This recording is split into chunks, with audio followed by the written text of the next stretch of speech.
Good morning children. आज मैं आपको क्लास 7 में लेसन 6 पढ़ाने जा रही हूँ। इससे पहले वीडियो में हमने आपको महादेवी वर्मा रचित सुभद्रा कुमारी चौहान के बारे में कुछ बातें बताई थी, लेकिन इससे पहले हम भूल गए थे आपको महादेवी वर्मा के बारे में बताने के लिए। तो सबसे पहले मैं आपको महादेवी वर्मा के बारे में बताऊंगी कि महादेवी वर्मा जो थी ये भी बहुत बड़ी कवयित्री थी, है ना, और लेखिका भी थी। इन्होंने बहुत सारे लेख लिखे हैं। ठीक है, तो महादेवी वर्मा का जन्म जो है वो 1907 ईस्वी में उत्तर प्रदेश के फर्रुखाबाद नामक स्थान पर हुआ था। 1907 ईस्वी में महादेवी जी छायावाद की प्रमुख कवयित्री थी।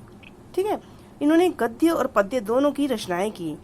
इन्हें यामा नामक काव्य संग्रह पर सन 1982 में ज्ञानपीठ पुरस्कार प्राप्त हुआ। सन 1988 में इन्हें पद्म विभूषण सम्मान से अलंकृत किया गया। इनकी प्रसिद्ध रचनाएं हैं नीरजा, दीपशिखा, यामा, निहार, श्रृंखला की कड़ियां, अतीत के चलचित्र, स्मृति की रेखाएं आदि। सन 1987 में 80 वर्ष की उम्र में इनका देहांत हो गया। तो बच्चों, ये कहानी उस समय की है जब हमारा देश आज़ाद नहीं हुआ था, तभी इनकी दोस्ती जो थी वो तभी की बात है। तो उस समय जब देश के लिए लोग स्वतंत्रता के लिए लड़ रहे थे, तभी इनका सुभद्रा कुमारी चौहान की शादी जो है उन्हीं के साथ हुई थी। ठीक है, तो अब मैं आपको बताऊंगी कि ये इससे पहले हमने कहानी में क्या पढ़ा था। सबसे पहले हमने पढ़ा था कि महादेवी वर्मा जो है वो उनसे पूछती है सुभद्रा कुमारी चौहान से कि क्या तुमने कविता लिखी है। तो वो उनको बताती हैं कि नहीं, मतलब बताती भी नहीं बताती, तो वो हंसी में टाल देती हैं। उसके बाद उनके जो शरीर का बनावट है, उनकी जो कैसी उनका है, उसके बारे में बताती हैं। फिर उन्हें एक उनके पहले समय की कहानी है कि वो गोपी बनना चाहती थी। ठीक है, कृष्ण जी की तो वो कृष्ण को ढूंढने के लिए जंगल में चली गई, वहाँ पे उन्होंने समय बिताया। उसके बाद इनकी जब ये 8th क्लास में थी तभी इनकी शादी हो गई, और शादी के बाद इनसे पहले ही अपने हस्बैंड को ही जानती थी जिससे शादी हुई। लेकिन वो उनकी शादी जो थी, सारा उनका समय जो था वो कारागार में ही बीतता था, वहीं उनकी गृहस्थी चली।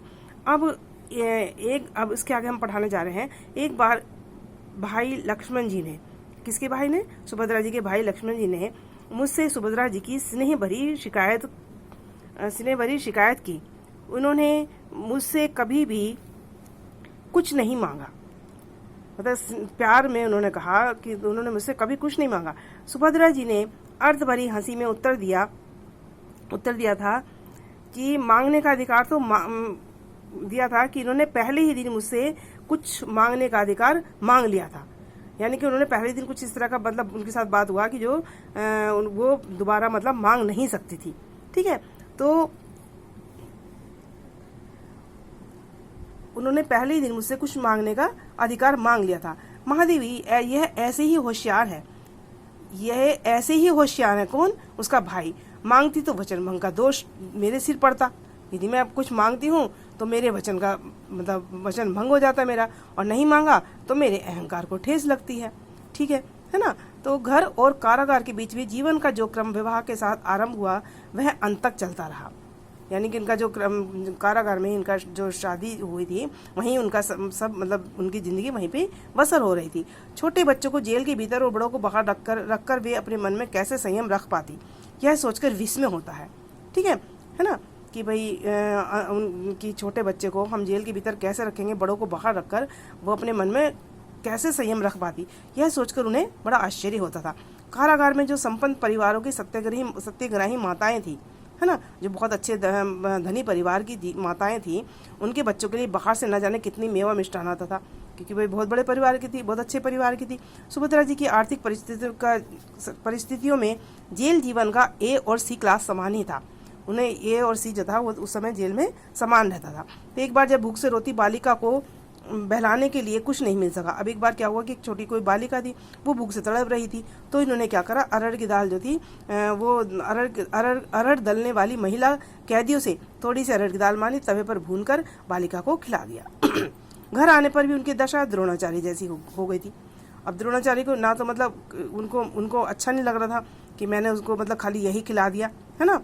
तो जिन्हें दूध के लिए मचलते हुए बालक अश्वत्थामा को चावल के घोल का सफेद पानी देकर बहलाना पड़ा था। एक बार द्रोणाचार्य के साथ भी ऐसी हुआ होगा कि उनका जो पुत्र था अश्वत्थामा, उसके लिए खाने के लिए कुछ नहीं मिला, तो उन्होंने ऐसी परिस्थिति आई तो उन्होंने चावल के घोल का सफ़ेद पानी उन्हें मतलब पिलाकर ही बहलाना पड़ा। पर इन परीक्षाओं से उनका मन कभी नहीं हारा। ऐसे से कठिनाई भी आने पर भी वो कभी नहीं हारी और उन्होंने परिस्थितियों को अपने अनुकूल बनाने के लिए समझौता स्वीकार कर लिया। उनके मानसिक जगत में हीनता की गिनती किसी के लिए कभी अवकाश नहीं रहा, यानी कि उन्हें अपने मन में कभी ऐसा नहीं सोचा, अब मतलब कभी भी उन्होंने अपने को किसी से मतलब अपने को छोटा नहीं समझा, कभी भी किसी से ऐसे विचार उनके मन में कभी नहीं आए। घर से बाहर बैठकर वे कोमल और ओज भरे छंद लिखने वाले हाथों से, यानी कि कहाँ तो वो इतने अच्छे अच्छे छंद लिखती थी, कविता लिखती थी, है ना, और कहाँ वे उन्हीं हाथों से गोबर के कंडे पाती थी, कंडे कहते हैं गोईठा को, गोईठा बनाती थी। घर के भीतर भी तन्मयता से आंगन लीपती, घर के अंदर रहती थी बड़ी मग्न होकर, बड़े खुश होकर अपने काम में मतलब आंगन भी लीपती थी और बर्तन मांजती थी। सुभद्रा जी का अध्ययन क्रम असमय ही भंग हो जाने के कारण उन्हें विश्वविद्यालय की शिक्षा नहीं मिली। कुछ कारण से उनका जो था अध्ययन क्रम जो था वो बिना समय के ही पहले ही खत्म हो गया, भंग हो गया, तो उन्हें विश्वविद्यालय की शिक्षा नहीं मिल पाई। पर अनुभव की पुस्तक से उन्होंने जो कुछ सीखा, उनकी प्रतिभा ने सर्वदा निजी विशेषता ही दी, यानी कि उन्होंने जो भी अपने अनुभव से सीखा उन्हें सब वो हमेशा उन्हें अपनी विशेषता के कारण ही मतलब विशेषता से ही उन्हें दे दी। ठीक है, उन्होंने जो कुछ भी उनके अंदर गुण था तो वो उनकी निजी विशेषता नहीं उन्हें दे दी।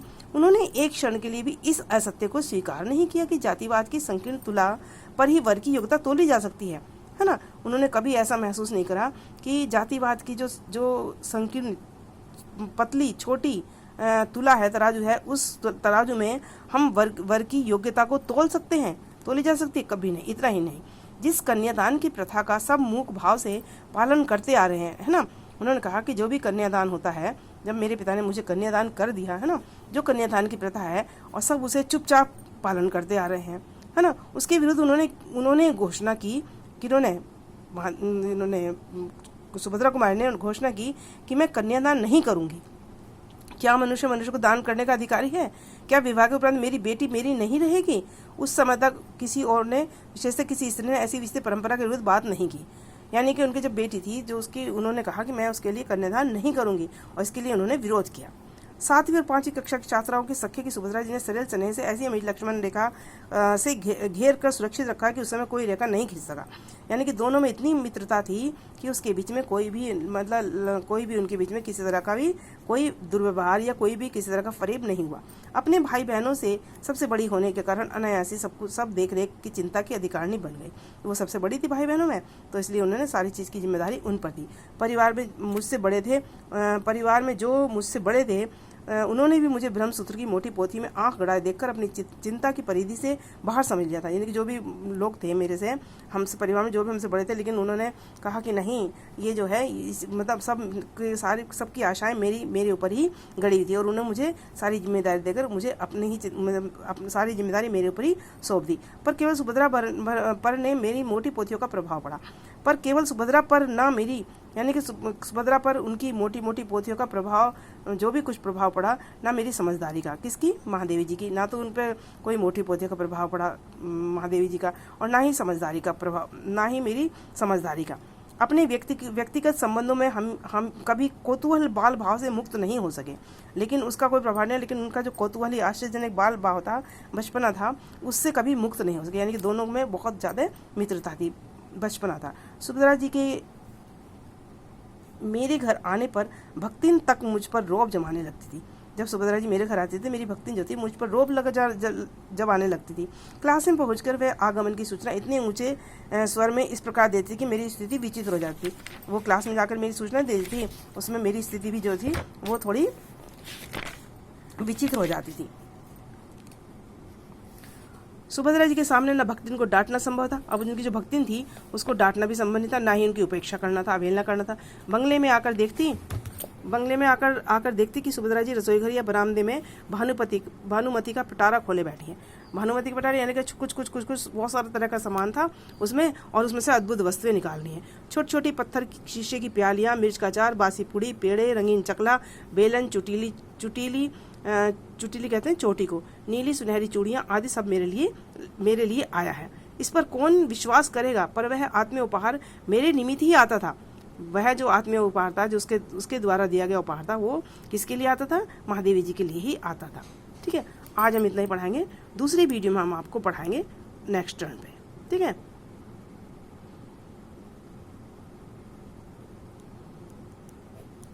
ओके।